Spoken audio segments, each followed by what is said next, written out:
জীবনমুখী কবিতা শৈশব দেখিনি। রচনাকাল 19/6/2016। রচনা ও পাঠে মনিরুজ্জামান প্রমুখ।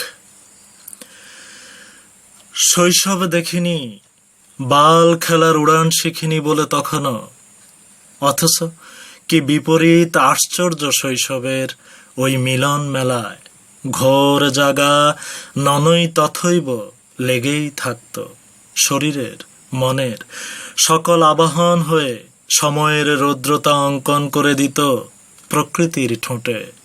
আজ বুঝি তার মৌমতা আর খরতার স্বাদ।